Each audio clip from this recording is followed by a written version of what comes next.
What is up, ladies and gentlemen? Welcome back to another episode of the Player Career Story. This one is episode 21. Apologies for the delay on this. I wanted it to come out at 4, but unfortunately I was slightly delayed this morning when I went to record and edit, so it may come out at some point after that. But to get into today's episode, if you remember from the last one, G was nominated for the PFA Young Player of the Year award, so he took his trip over to the studios where it's being presented to obviously be part of the awards evening and all that good stuff, and see if he was on course to win his first ever major award as a player. As in, like, his own personal award. Not first ever major award as in a trophy for a club, even though we're still waiting for that as well. But he's on his trip, he's here, he's arrived at this.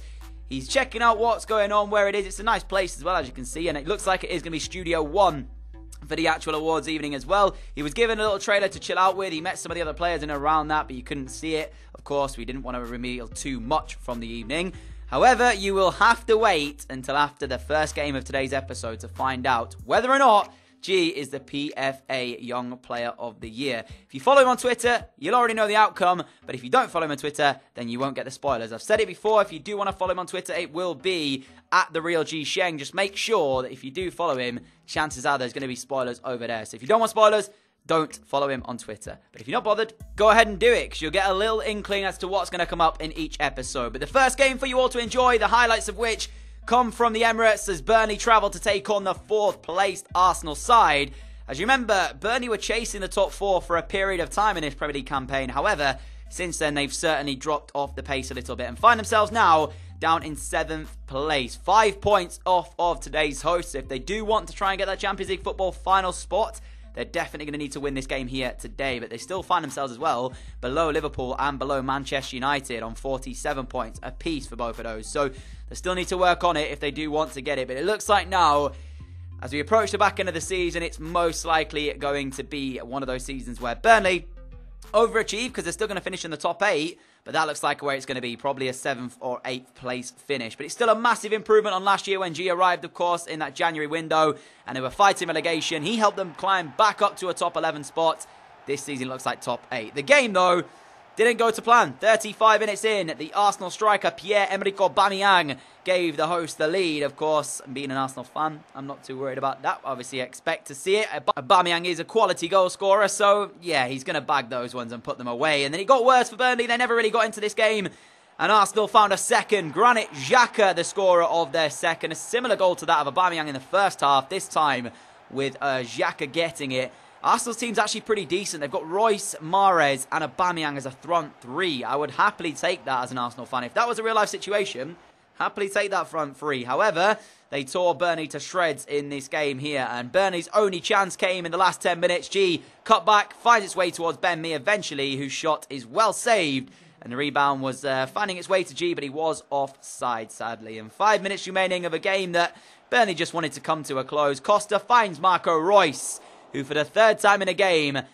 sends his effort goal-bound, and it came back off the woodwork. So not exactly an ideal way to start today's episode off, but at the moment, it looks like it's Burnley just closing the games out and just waiting to get to that 38th game where they can safely say they've had a good season in the Premier League. I don't think they're going to catch the top 4 and Champions League football, but we did see on Twitter, the PFA official Twitter page released that as soon as the award was given, which is why it was so quick after it happening.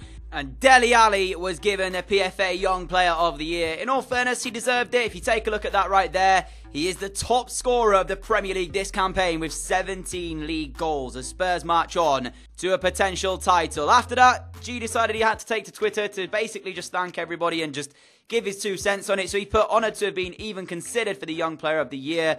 Not to win, it's a shame, but it makes him more hungry for success in the future. Congrats, Dele Alli, on the win. And, of course, he's given his little, I guess, 2 cents on it. But ultimately, it is Dele Alli who is the PFA Young Player of the Year. Not quite sure who won Player of the Year. Maybe you guys want to leave a comment about that one and decide who's going to do that. But that's insane. To see Dele Alli have 17 league goals at this point in the season. The title isn't wrapped up yet. It's between Chelsea, Spurs and Manchester City to see who's going to win it.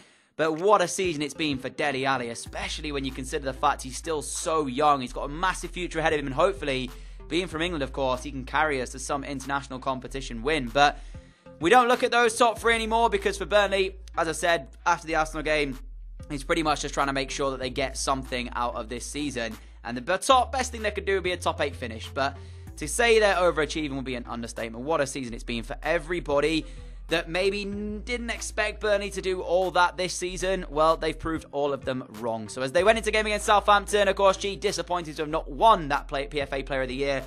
But he wants to prove a point. He wants to show why he was even considered for it. And 27 minutes in, he tried to do just that. The ball finding its way to him on the edge of the area. He slips through. I think it was Chris Wood who could only hit his effort straight at the Southampton goalkeeper. Massive chance missed there from Chris Wood. Got to say, he's got to do better. You know, he's the striker. His job is to put the ball in the back of the net.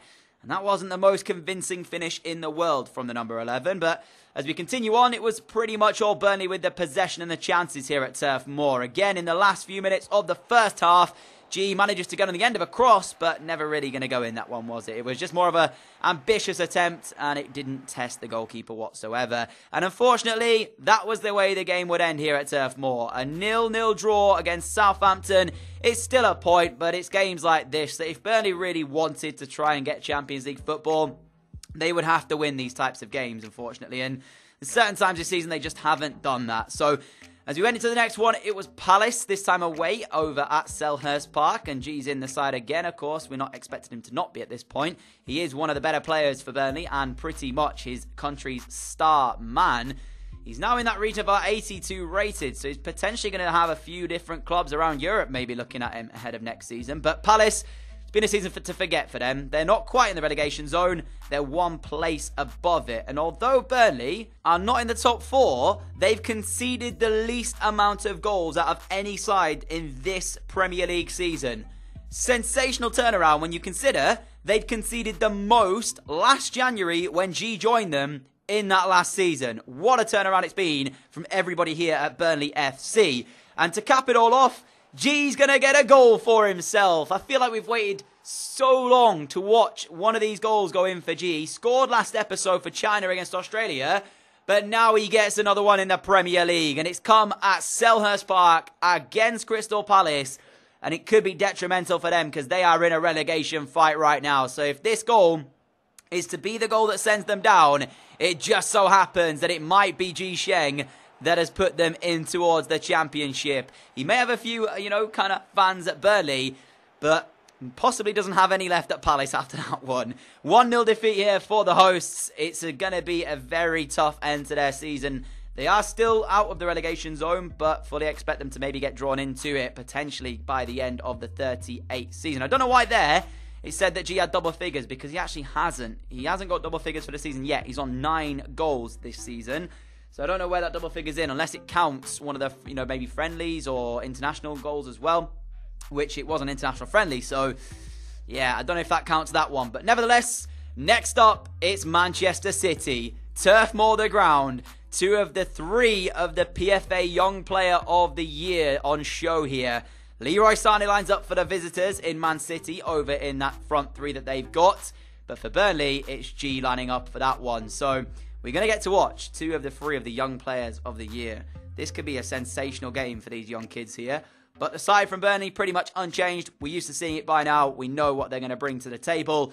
Here is the chance for Manchester City. They're still fighting for the Premier League title. So for them, they need to win here. Anything less than that is going to be quite tough on them. And let me say this. Their team is beyond a joke. They've got a midfield 3 of De Bruyne, Modric, and Asensio. That midfield 3 alone costs ridiculous amounts of money comparing it to the entire Burnley side. And how Burnley hadn't taken the lead is beyond me, because Edison Morales here pulls off what I can only describe as one of the saves of the season. It's sent through by G, and he saves it so unbelievably well, does the Man City goalkeeper. But Burnley were the miles better side in this one, and it was kind of harsh for them to not be in front. Funes Mori wasting the latest of the chances as we went into the second half. And then 51 minutes in, a moment of brilliance from Ji Sheng, surely to get the goal. He dinks it over the top of Edison Morales, and the flying goalkeeper punches out the rebound before anybody can react to it. Question marks about this one, though, because as you can see, the ball goes over the goalkeeper, hits the bar, bounces back onto the line, and did that one cross it? We're going to take you into a slow motion. Have a look at this. Let me know your thoughts in the comments below. Of course, the referee has one of the watches, so it should have pinged if it did cross the line. But look at that. Look at how close that one is to giving Burnley the lead in this game. Oh my, like a whisker away. I'm going to say right now, personally speaking, I don't think that's across the line. I think it's on the line. You know, you got to have all the ball cross it. So personally, I would not have given the goal, but maybe there's a few of you out there in the comment section that think that that should have stood and G should have had the goal against Manchester City. But the way he was playing, he was showing why he was considered for that PFA Young Player of the Year award. And we continue on here. Makes it look so easy as he sets up Funes Mori again. But once again, the striker wastes another chance. Not quite sure what's wrong with him, but in front of goal, they haven't been great, Burnley. Let's just say that for sure. The strikers here so far, not getting their money's worth. And the last couple of minutes, G again on one of those mazy runs as he looks to try and find a teammate. And I don't know how on earth none of that has worked out, because once again, Man City just about defend, and it sums up what was a frustrating afternoon for Burnley. They felt they should have potentially got the 3 points here, and a couple of saves from Edison as well stopped them having that situation happen. But ultimately for Man City, it's 2 points lost in their title race, I would say, because we said they needed to win, and that performance didn't show us why they are challenging for a title. But that is the full league table and how it looks going into the last 6 games of the season. Chelsea top with a game in hand. Spurs down there by a point behind them, but obviously have played one more. Man City in third, and they are challenging as well. It's very close at the top. But for everyone else, it's pretty much going to be, that's the finish. As I said, Palace could get drawn into that relegation battle. Well, they have. Swansea leapfrogged them by a single point to take 17th spot. Could be Sheng that sent them down. Nevertheless, that is it for today's episode, guys. If you did enjoy it, a like would be greatly appreciated. As always, thank you for your continued support. We hit 4 million views overall on the channel, which is insane. Hoping to have another double upload out tonight, if possible, guys. So make sure you stay tuned for that. And I will see you all again very, very soon. Adios.